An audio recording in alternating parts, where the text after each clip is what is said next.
Señoras y señores, muy buenas, qué gusto saludarlos. Bienvenidos a un programa más de Voces de un Diálogo, siempre con los temas que generan impacto en el país.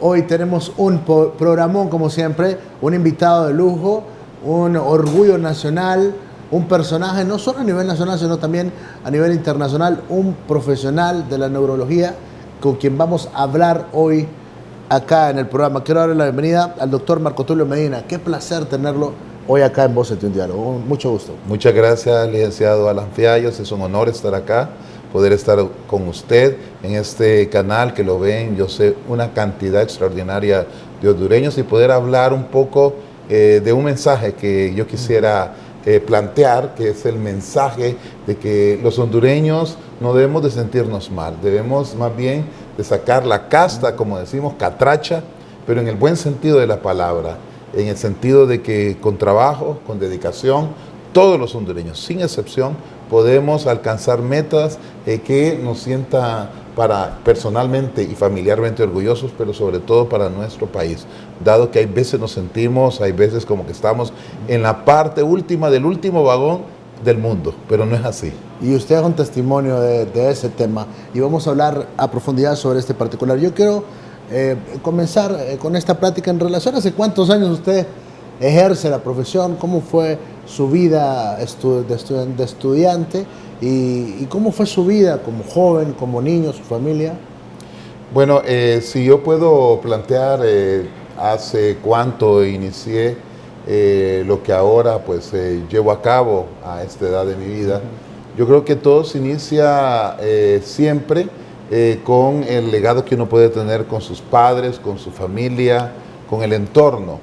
Y particularmente en el caso de mi familia, es una familia de los dos lados, tanto Medina, que es de Copán, como la familia Hernández, que es de aquí de Tegucigalpa y con orígenes en Olancho y allá en Danlí.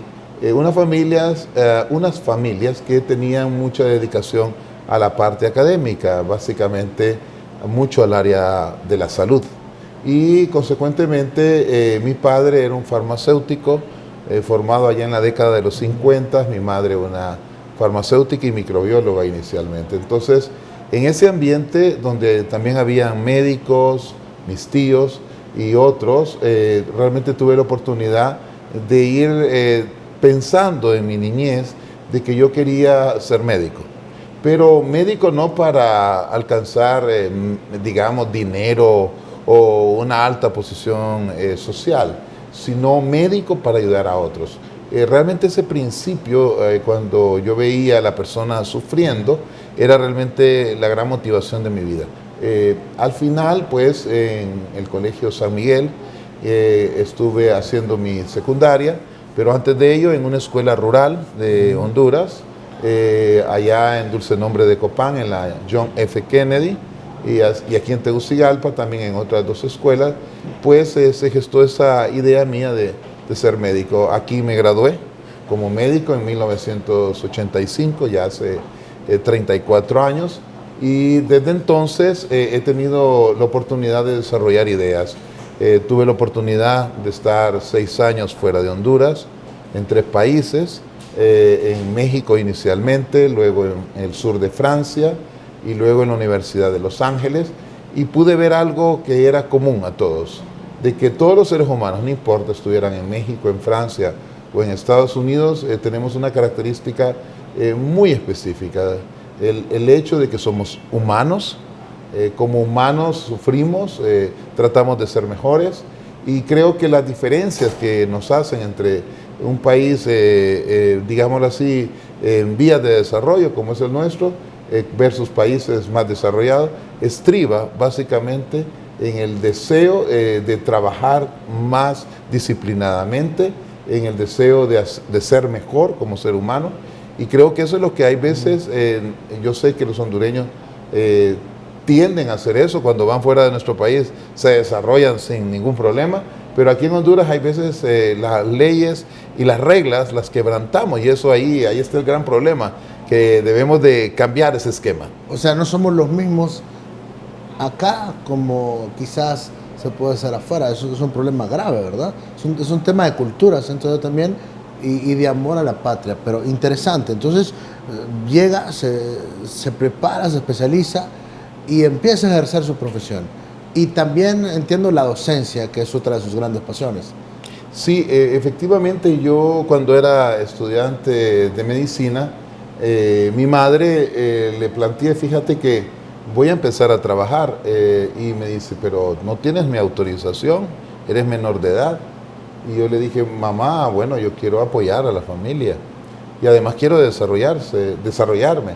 Bueno, entré a ser instructor en la Universidad Nacional y ahí tuve la oportunidad de hacer una carrera académica. Esa carrera académica se inició en 1980 y desde entonces he venido trabajando por 39 años en la academia, donde tuve la oportunidad de ir paulatinamente tomando varios puestos, algunos relativos al área docente, otra como investigador, y por 8 años tuve el honor de servir como decano en la Facultad de Ciencias Médicas.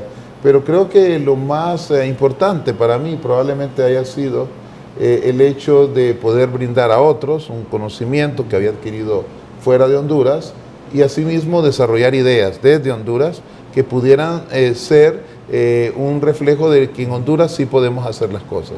Muy bien, el tema de la aplicación de métodos científicos no es común acá en el país.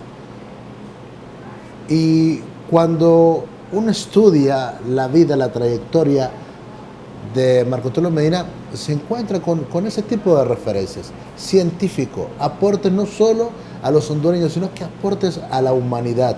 ¿Cómo surge esa posibilidad? ¿Y cómo es que usted puede, y ese tema nos resulta a nosotros tan extraño, tan inalcanzable? Bueno, creo que el método científico habla de una palabra, compromiso, una posibilidad de ser acucioso, de querer entender cómo ocurre cualquier problema de la vida y ser muy disciplinado. Implica, pues, por ejemplo, y le voy a poner un ejemplo muy específico, en los últimos años he venido trabajando sobre una enfermedad que afecta a los hondureños muy comúnmente, que se llama enfermedad de pequeño vaso cerebral. Realmente las personas en general lo conocen como microderrames. Los microderrames tienen una cantidad de causas, pero una de las más importantes es la presión alta. Y yo en el año de 1985-86, al lado de mi casa, vivían 2 personas a las cuales yo quise mucho, 2 de mis vecinos, 2 señores mayores, de 80 años en adelante, y uno de ellos empezó a perder la memoria y a tener problemas de deterioro neurológico, y era provocado por esos microderrames. Actualmente la enfermedad de pequeño vaso ha sido uno de los métodos en los cuales he venido estudiando, básicamente utilizando varias técnicas. Por ejemplo, comparando personas que padecen de presión arterial versus aquellas que no lo padecen, arriba de 60 años. Entonces, al comparar los cerebros mediante una técnica que se llama resonancia magnética cerebral, usted compara el cerebro de alguien que tiene presión arterial no bien controlada versus alguien que no tiene presión alta. Es normal totalmente, aunque tenga 60, 70 años. Y al compararlas, usted encuentra de que hay diferencias en el cerebro, hay lesiones cerebrales. Eso está relacionado a una sustancia que descubrió mi maestro Sir Salvador Moncada, se llama óxido nítrico. Esa sustancia puede ser medida mediante otras técnicas. Por ejemplo, una técnica que oprime el vaso, por ejemplo, de la arteria del brazo, y usted puede ver si la arteria, al liberarla, se dilata. ¿Y cuánto se dilata? Esa dilatación es provocada por el óxido nítrico. Entonces ahí usted aplica en todo esto un estudio, el método, un estudio de casos y control. Ese es un método. Usted compara lo sano versus lo anormal. Ajá. Y usted saca, fíjese qué interesante, saca un riesgo. Entonces, por ejemplo, podemos decir, alguien que no hace ejercicio tiene un riesgo 2 o 3 veces más de tener un infarto al miocardio o un derrame cerebral. si usted lo compara con alguien que hace ejercicio. Entonces usted saca relaciones, se llaman OR, ¿verdad? Odds ratio, o le llaman factores de riesgo. Si usted tiene, por ejemplo, azúcar en la sangre, usted tiene un riesgo más alto. Y entonces la ciencia va evaluando riesgos en el caso de la salud. Hace un método. Pero luego usted se puede meter por qué el problema. ¿Por qué ocurre ese riesgo? Entonces el método le hace encontrar preguntas. ¿Y por qué ocurre esto? ¿Por qué no ocurre de otra manera? Entonces es una situación en la cual si usted lo hace muy bien y cuidadoso, usted va a encontrar respuestas, si usted lo hace bien. Sí, porque por ejemplo, uno no se puede imaginar que por una presión alta le puede generar una repercusión en el cerebro. Uno dice, bueno, hay mucha gente que a conciencia dice, bueno, tengo presión alta, de repente hay una y mil excusas y dice, no tengo dinero para la pastilla, no quiero ir, bueno, yo no me explico ese tipo de pensamientos, pero hay gente que lo evalúa así, pero no se imagina también que la repercusión puede venir a nivel del cerebro, una lesión cerebral. Sí, fíjese que hace muchos años, en París, el profesor Amadé de Chambre veía de que había personas que tenían debilidad de la mitad de su cuerpo o algún problema neurológico. Luego esta persona moría y en Francia empezaron a hacer autopsias de los cerebros y encontraron que habían pequeños agujeritos en el cerebro de esas personas. Le llamó espacios vacíos, lacunas o lacune en francés. Y eso empezó a evolucionar. ¿Y por qué ocurren esos agujeros en el cerebro de alguien? Entonces se empezó a observar de que esos, digamos, pequeños microderrames eran provocados porque la presión alta provocaba lesión alrededor de los vasos. Y había veces que producía hemorragia cerebral. En Honduras, la presión alta y los derrames son la segunda causa de muerte en Honduras. Mi abuelo murió de un derrame. Winston Churchill, gran líder mundial, después de que combatió a Hitler, empezó a andar caminando en la playa desnudo. ¿Y por qué Winston Churchill hizo eso? Bueno, porque tuvo microderrames. Luego, en el caso del presidente Roosevelt, famoso presidente durante la Segunda Guerra Mundial, murió por una hemorragia cerebral. Y entonces usted va viendo, Nixon, el presidente de Estados Unidos, murió de una hemorragia cerebral. ¿Por qué ocurre eso? Entonces usted se empieza a hacer preguntas. ¿Por qué a alguien le ocurre esto? Entonces ahí vienen los factores de riesgo que le comentaba. Entonces el método científico básicamente busca dar respuestas a preguntas, las que sean. Usted puede decir, ¿por qué, para poner un ejemplo, usar o tomar una dieta poca en sal puede ser mejor que ponerle sal a la comida? Y usted puede valorar. O por qué el café, por ejemplo, puede ser benéfico. ¿Por qué el cigarro puede producir cáncer de pulmón? ¿Por qué, para ponerle un ejemplo, el tener una vida desenfrenada lo puede llevar, en el caso del hombre, a un cáncer de próstata por el virus del papiloma, o en la mujer también, el cáncer de cervix? Y así, usted va contestando una mil y una preguntas. Utiliza el método. Sí, va dependiendo de la pregunta. Dependiendo de la pregunta, usted va haciendo el análisis y hace el análisis y va encontrando respuestas. Después de encontrar la respuesta, usted tiene que ir a ver detrás de esa respuesta y por qué ocurre esto. Me gustaría, si es posible, yo sé que es tantos años de estudio de su parte, tanta preparación y tantos resultados, pero ¿en qué medida me puede resumir esa aplicación de métodos científicos que usted ha tenido en los últimos años? Bueno, fíjense que hace 25 años, un profesor mío de Los Ángeles decía, ¿y por qué hay jóvenes que convulsionan en la adolescencia? Encontramos de que esos jóvenes tenían familias que tenían epilepsia. Entonces mi profesor estableció un consorcio de investigación de los genes. Entonces empezamos, me pidió que fuera a Belice para ir a ver una familia, y esa familia, había varios familiares que tenían epilepsia. Sí. Bueno, en resumen, empezamos a estudiar el ADN, y el ADN nos llevó al descubrimiento de un gen. Ese gen hace 10 meses fue publicado a nivel internacional. 30 personas de 7 países del mundo establecieron esto. De tal manera pues de que ese gen que se llama ICK es el último descubrimiento, pero es un trabajo no mío, así exclusivo, para nada. Es el trabajo de un equipo, trabajo de 30 personas de 7 países del mundo, tratando de responder una pregunta. Ahora los investigadores, déjeme decirlo, es como un equipo de fútbol. Son 11 jugadores. Si le falta un jugador, no ganan. Y si le falta 2, peor. ¿Verdad? Es decir, se requiere un buen portero, porque si no se tiene un buen portero, pasan todos los goles. Si no tiene un buen delantero, un defensa, un buen volante. Igual, la investigación es eso. Si usted tiene un buen team de investigadores, yo era parte de ese grupo. ¿Y cómo se arman? ¿Cómo se arman esos equipos? Porque también la habilidad está en poder juntar a los mejores, poder juntar a los talentosos. ¿Cómo se juntaron ustedes? Mire, mucho tiene que ver, hay veces, en el caso de colaboraciones internacionales, de liderazgos, ¿verdad? Entonces, por ejemplo, profesor mío, el profesor Delgado Escueta en la Universidad de Los Ángeles, tiene un gran liderazgo. Entonces, yo pues llegué con él hace 27 años y entonces me dice, ¿por qué no hacemos un grupo de trabajo? Y tú que conoces a gente de América Latina, magnífico profesor.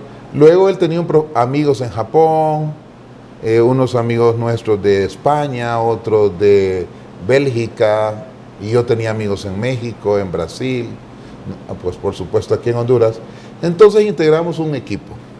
Ese equipo, algunos tenían una habilidad, como ocurre con un defensa. No es lo mismo un defensa que un delantero, ¿verdad? O un portero, tiene que tener cualidades específicas. Entonces, por ejemplo, fíjese que nosotros teníamos una cualidad aquí en Honduras. La cualidad es que podíamos diagnosticar perfectamente los casos. Nuestras familias hondureñas son grandes. Estudiar genéticamente una familia grande es mucho mejor que una familia de un miembro, 2 o 3. Las familias hondureñas, la suya, la mía. No, 10 es poquito. Entonces, usted en una familia grande, usted encuentra los factores genéticos. Entonces, bueno, pudimos dar ese aporte de hacer estudios aquí y esas familias servir para la investigación ya en detalle. En resumen, un trabajo es el trabajo de las cualidades de varias personas, no el de uno solo. Ahora la gente cree que la investigación se hace en forma aislada. Eso no es cierto. Se hace en forma en equipo, como los equipos de fútbol. Sí, lo que ocurre es que como veíamos las películas y de repente algunas series que el científico estaba solo, aislado, que se tenía que aislar para poder tener resultados. Usted nos dice hoy no. En juntar un grupo de profesionales de alto nivel deja resultados importantes. En la humanidad, la gente ha esperado con ansias el tema de la cura del SIDA, el tema del cáncer, que es lo que está golpeando a la humanidad severamente. El mundo espera con ansias la cura del cáncer y así sucesivamente, pero hay otros problemas que ya están teniendo respuestas, como usted nos dice. Y ese gen, me gustaría que profundizara un poco en relación a ese tema, porque hay varias preguntas sobre el tema de la epilepsia. Por ejemplo, ¿se nace, se hace, se puede curar? Bueno, le comentaba sobre esas preguntas y antes quisiera yo mencionar sobre un investigador. Por supuesto, antes se pensaba que un investigador era solo, en un laboratorio, totalmente aislado. Eso existe, por supuesto, pero la unidad de varios cerebros hace que las cosas sean mucho mejor, siempre. Y usted lo ve, para poner un ejemplo, en colaboraciones internacionales. Por ejemplo, si usted plantea el tema del calentamiento global, si varias mentes de cerebrales, de mentes de alrededor del mundo, contribuyen a una idea, eso permite más posibilidades de desarrollar alguna idea. Muchas veces, por supuesto, esto va implícito en el sentido de que hay personas que dicen, bueno, ¿y por qué yo no voy a mantener mi idea y por qué la voy a compartir con otro? Es decir, el celo. Okay. Pero en el área de la medicina, si hay grupos de trabajo, todos comparten, digamos, el éxito de grupo. O sea, usted no añora llevarse la gloria usted solo. No, porque En la medicina no funciona así. no funciona así. Mire, por supuesto que hay dentro de los grupos gente con un liderazgo mayor y la gente que tiene más claridad de ideas organiza. Es como el director de una gran sinfónica, en el cual usted le pide a alguien, mire, toca el violín de esta manera, toca el trombón de otra manera, toca el piano de esta manera. Cada uno tiene sus cualidades. Y el director hace que esto funcione. Ahora, en lo relativo a la epilepsia, igualmente ha ocurrido de que han ido evolucionando las ideas al extremo que podemos decir que hay dos grandes grupos de epilepsias. Una, genéticas, hereditarias, en el cual Honduras ha contribuido con el descubrimiento de al menos 3 genes. Honduras. El nombre de nuestro país está inscrito en el descubrimiento de un gen que se llama FHC1, publicado en una gran revista internacional, se llama Nature Genetic. Es decir, hace poco, el día de hoy, estaba viendo cuántos artículos Honduras había publicado en esa revista, la Universidad Nacional. 7 artículos en esa revista de hondureños. Luego, otro gen que se llama receptor GABA, subunidad beta 3. Y el último que le mencionaba, el ICK. Esos 3 genes son parte... Made in Honduras. Con la colaboración internacional, ¿verdad? Por supuesto. Encontrados en Honduras, en hondureños, descubiertos, publicado en revistas donde aparece el nombre de nuestro país. Entonces, estos genes son genes que demuestran, junto con otros genes que se han descubierto en otras partes, de que la epilepsia tiene un componente genético, hereditario. No todas las epilepsias, pero un grupo de ellas.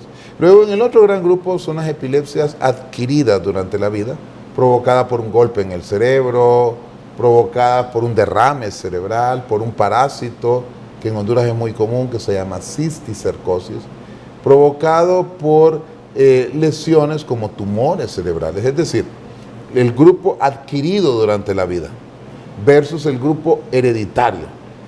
Y entonces aquí viene lo que siempre los anglosajones hablan, que en Honduras no lo hablamos tanto, pero los anglosajones lo usan mucho. Dicen, la causa es lo adquirido durante la vida, o la causa es la naturaleza. Entonces ellos utilizan 2 términos que se llaman nurture and nature.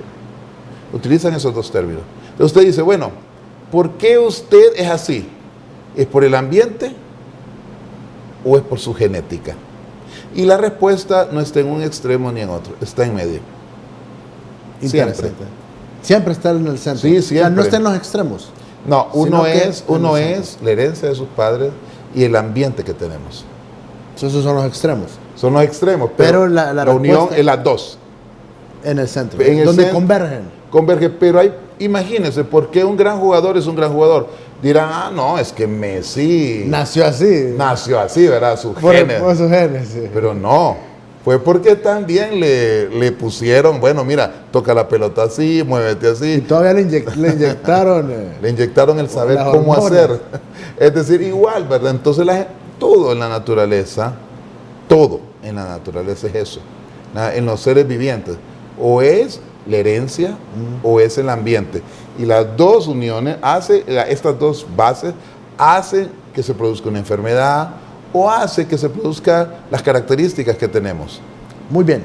Vamos a poner una pausa en el tema de la epilepsia porque hay más que hablar en relación a ese tema, porque hay importante información que tenemos que compartir con ustedes.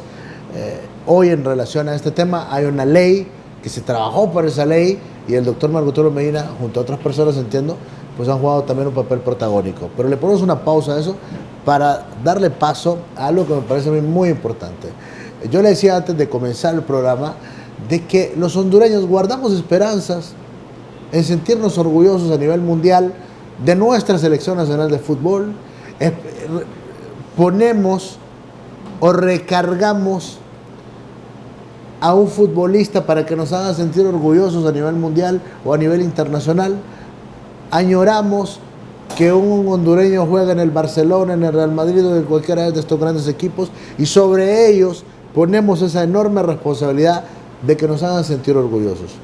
Limitado pensamiento, por cierto, no por el fútbol, sino porque hay otras áreas, profesiones, actividades donde hondureños resaltan a nivel mundial. Yo sé que usted es una de las personas que ha recibido muchos reconocimientos nacionales, pero también muchos reconocimientos internacionales. Yo quisiera que me compartiera esa experiencia de ese tipo y qué se siente representar a un país como Honduras a la hora de ser condecorado a nivel internacional. Bueno, fíjense que he tenido esa alegría en mi vida. Hay veces las alegrías o las riquezas que uno tiene, hay veces no son materiales. Y yo creo que lo que uno puede sentir de alegría probablemente, pues muchas veces uno piensa que lo material, el tener una extraordinaria casa, un auto bellísimo, el vestir muy bien, eso le va a brindar alegría.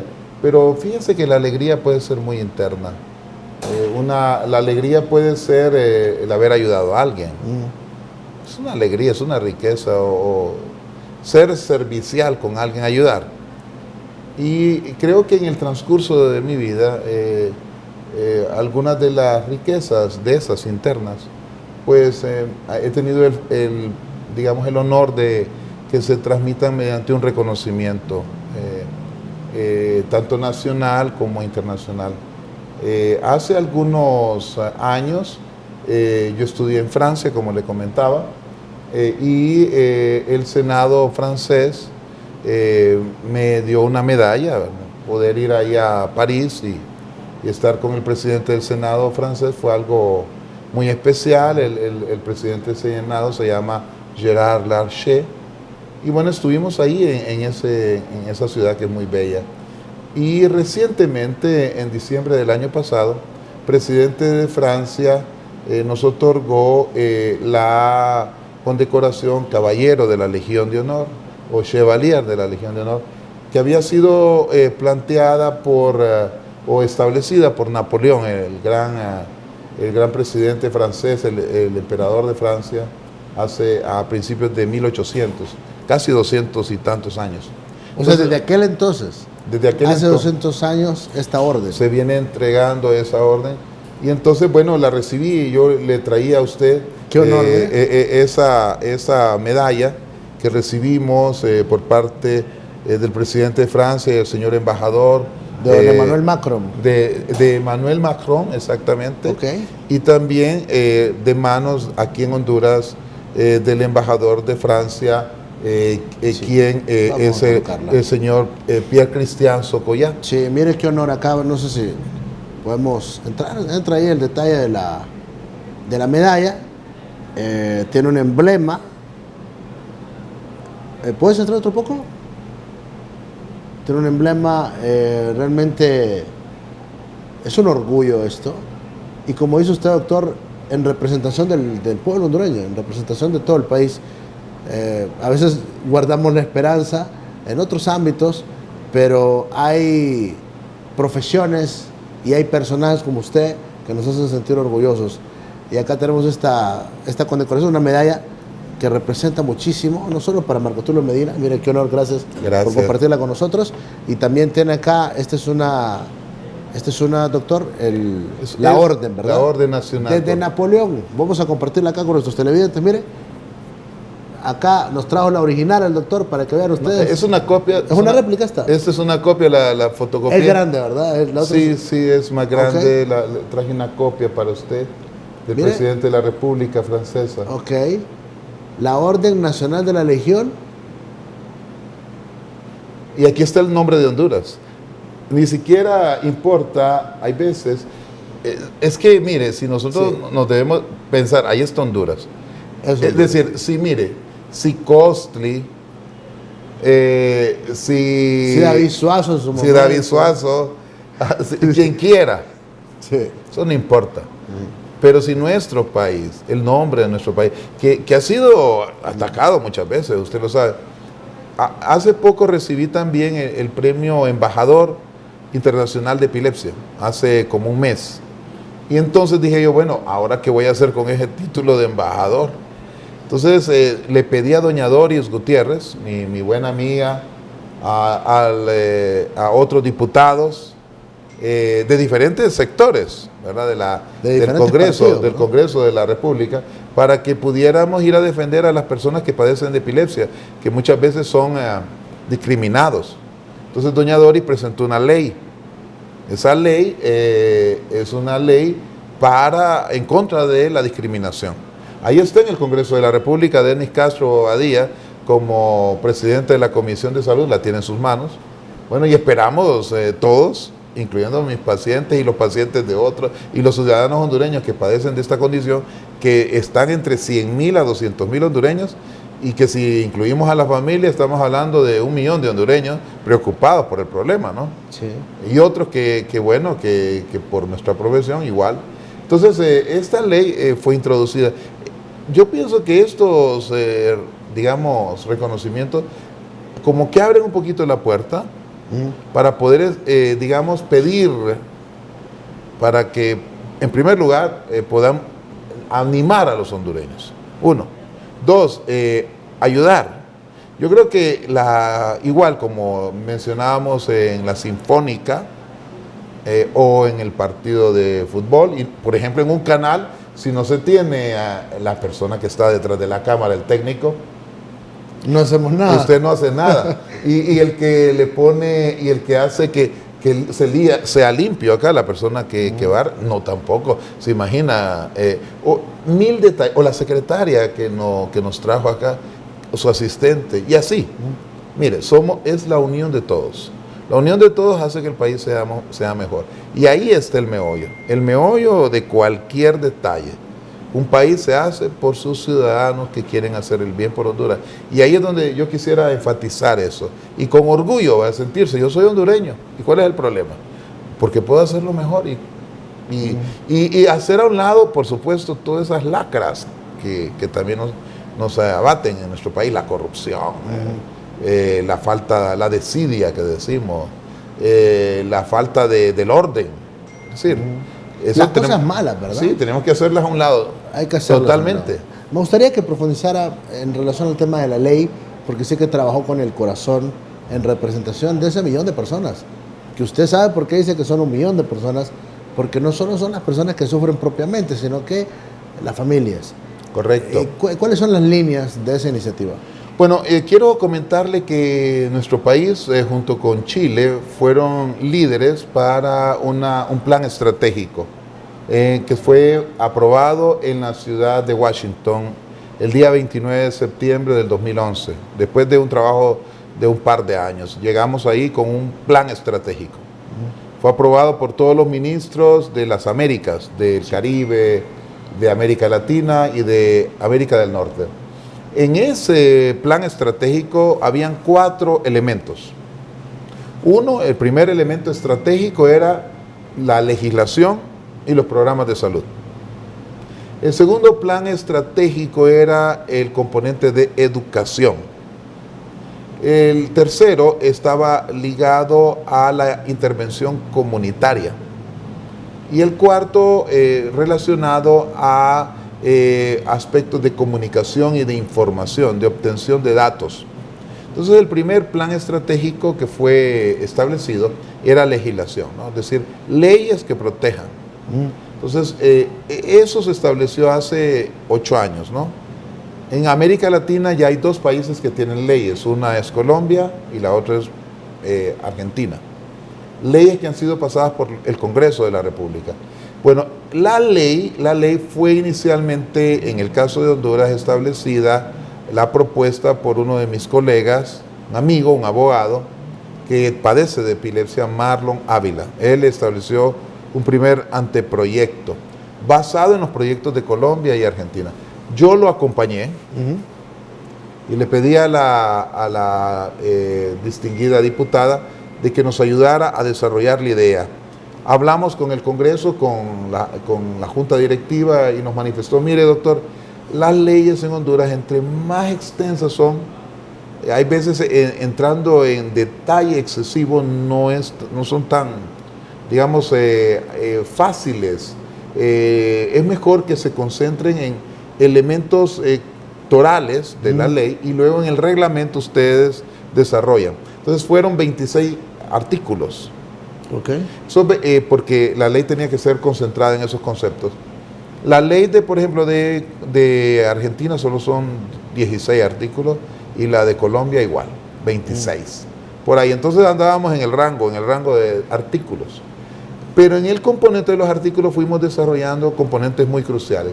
¿Qué es epilepsia? Es decir, ¿a quiénes vamos a decir que padecen de esta condición? ¿Cómo le vamos a llamar a estas personas? Epilépticos, no, llamémosle personas con epilepsia. Porque el epiléptico hay veces es un poco discriminativo. Personas con epilepsia, fíjense que usted lo toma con otra visión. Una persona, porque lo primero es persona, padece, tiene una condición. O sea, qué importante es la terminología. Mira, ¿Cómo lo va a catalogar? Claro, porque mire, si usted le dice, no, es que esta persona es un neurótico. Bueno, si le dicen neurótico, ya lo criminalizan o lo estigmatizan. Sí, ¿verdad? Mire, entonces, pero si usted, la condición, usted primero es un ser humano y luego tiene una condición, es decir, primero es lo de ser humano, que eso es lo más importante, ¿no? La condición es algo agregado. Entonces, igual, así lo pensamos. Entonces fuimos desarrollando ¿para qué era la ley? La ley es contra la discriminación. Para promover la inserción laboral, porque alguien que padece de convulsiones le dice, no, mire, usted hace un mal espectáculo aquí en la trabajo. Oficina o en el no, asusta a la gente. Mire, compañero, aquí están sus prestaciones y váyase. O en una clase le dicen, no, mire, niñito, a la mamá, este niñito no puede estar acá porque disrumpe el ambiente de aquí de la escuela. Aquí no puede estar. Y entonces ese niñito, ¿y dónde va a ir? Pues si aquí no hay mucho lugar. Entonces la ley va orientada para que eso no ocurra, fenómeno que ocurre también con otro tipo de situaciones o condiciones y no se puede hacer nada, la gente no está protegida acá.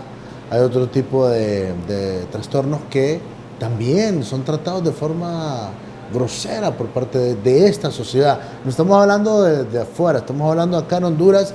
Hay lugares donde por diferentes trastornos no puede de ninguna manera el poder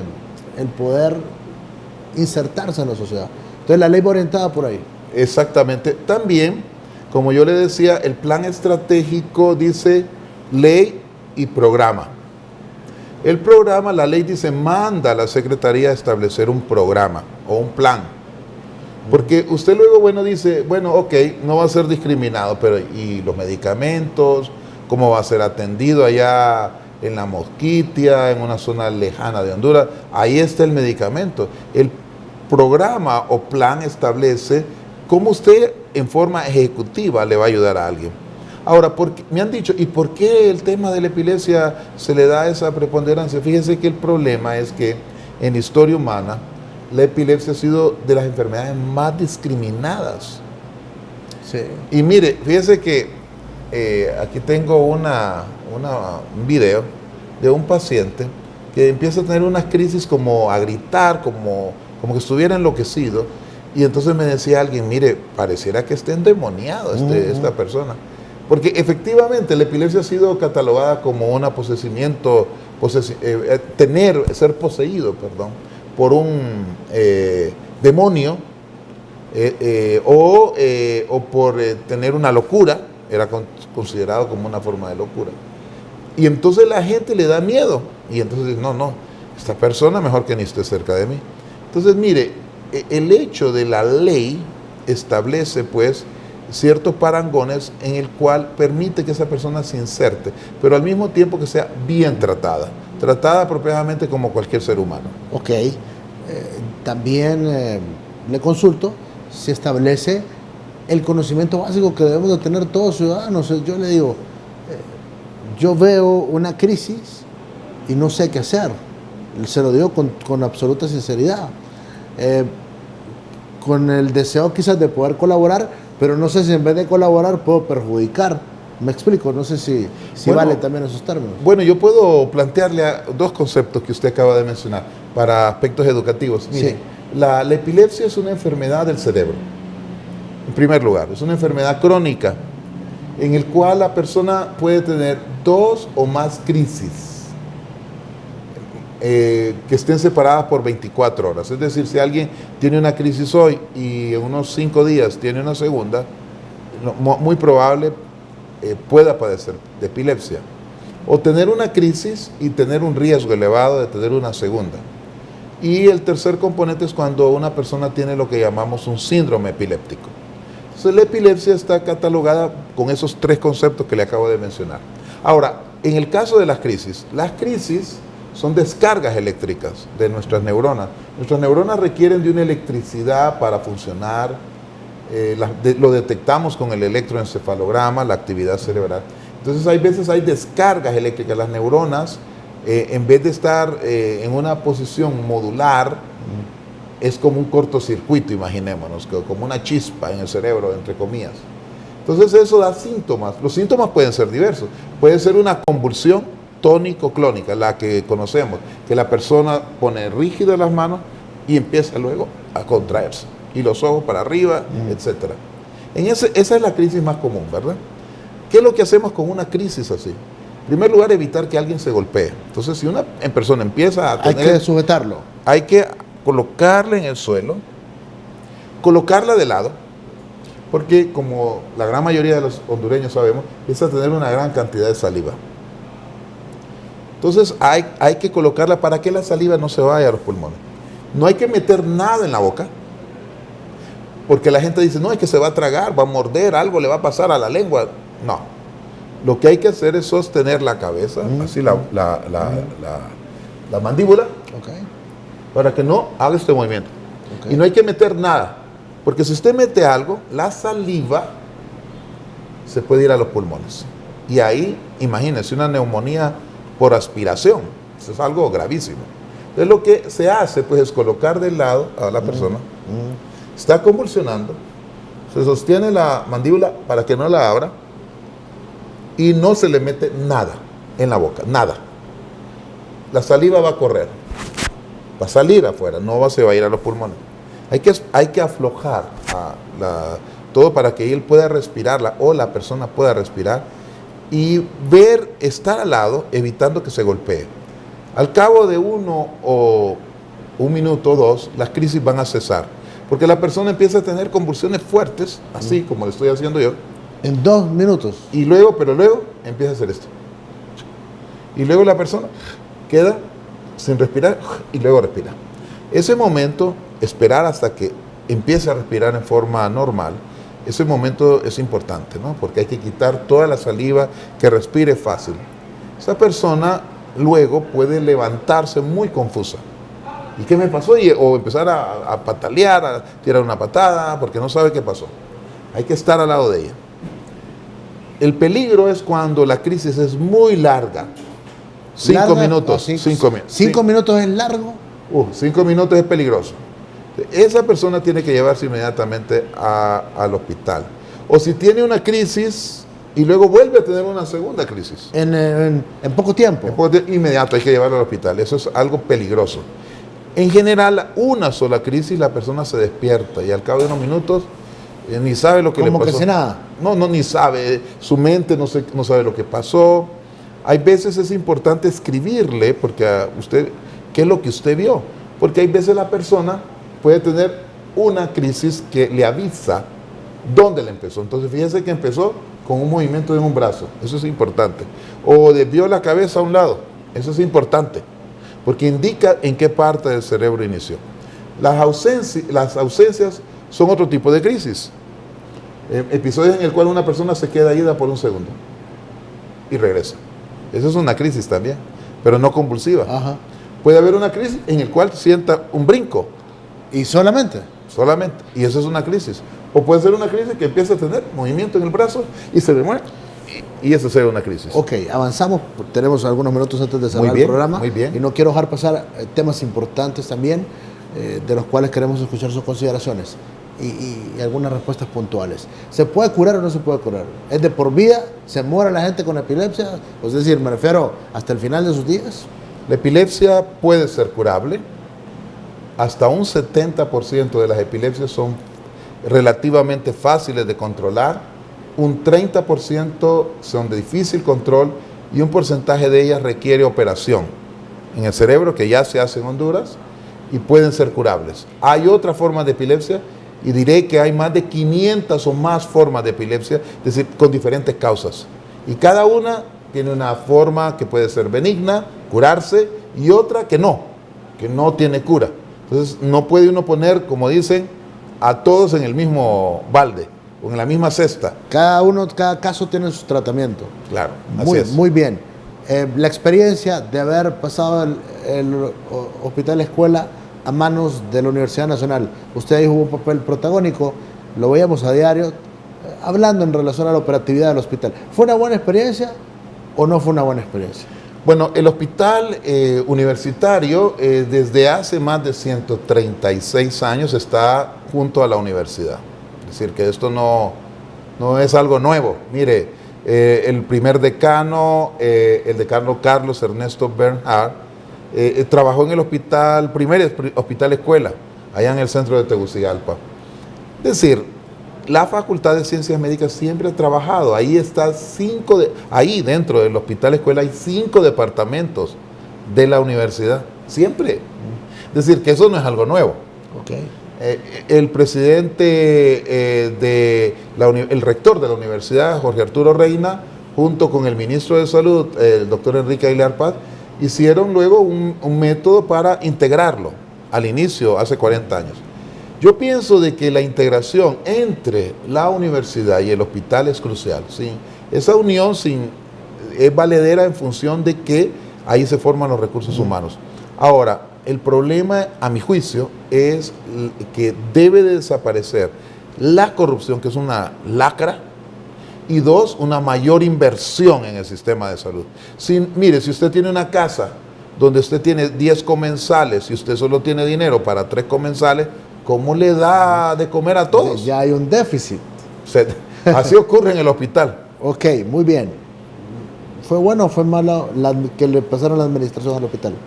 Es que por ley, la administración, y siempre ha sido así, el hospital escuela ha estado bajo un sistema de coadministración académica y asistencial. Es decir, que no es ahorita. Yo pienso de que en algún momento dado se intentó de que la universidad pudiera liderar más esto, pero hubo una cantidad de problemas que a mi juicio no permitió un desarrollo mejor de como aspirábamos que se haga. Pero al final de cuentas siempre debe de haber esa conjunción. Ok, cerrando, el tema de la Universidad Católica llama la atención, que ya dije, se escucha este problema, son jóvenes que sueñan también, como los de la Nacional, en poder ser médicos, en poder realizar una práctica profesional, pero ya días este problema. Amenazas por acá, amenazas por allá, acciones legales por acá, y bueno, un verdadero problema es. ¿Usted qué opina? Bueno, yo pienso que en el ámbito nacional, igual que usted diría, bueno, ¿y por qué existe el Canal 36 o por qué existe el Canal 5 y otros canales? Yo creo que en el ámbito nacional, igual, una facultad de ciencias médicas en nuestra universidad y en una universidad católica o en otras, pues es el ámbito donde las ideas se desarrollan de una manera amplia. Yo pienso personalmente que en el caso de la católica, bueno, ellos tienen que desarrollar con esa universidad, con todas las fortalezas que ellos cuenten, y en el país, a mi juicio, se le debe dar esa libertad para que se desarrolle de una manera apropiada. Recordemos de que es diferente, porque Honduras es un estado laico, a la Universidad Nacional Autónoma de Honduras es la universidad del Estado hondureño, de todos, pues. Y una universidad católica representa un sector de la sociedad, no el Estado hondureño. Entonces hay que hacer esas diferenciaciones, porque sí, pero no es lo mismo, ¿verdad? No es lo mismo cuando, por ejemplo, hablamos de todos versus un sector. Pero igual, cuando es un sector igual, hay que darle ese respeto para que desarrollen sus actividades. Yo espero pues de que Facultad de Ciencias Médicas se desarrolle de la mejor manera y sin cortapisas de nadie. Qué gusto platicar con usted. Gracias. Un honor, doctor. Igual, licenciado Alan Fiallos, muy gentil y muy agradecido a la teleaudiencia que hoy ha estado con nosotros y particularmente al Canal 36, a mi distinguido amigo, el licenciado Esdras, a todos ustedes, ¿verdad? Por haberme permitido estar con usted. Doctor Marco Antonio Medina, hoy acá en Voces de un Diálogo. Muchas gracias a todos ustedes que están pendientes del programa. En nombre del ingeniero Baster, es el encargado de la producción del programa, señoras y señores, yo soy Alan Fiallos, con permiso.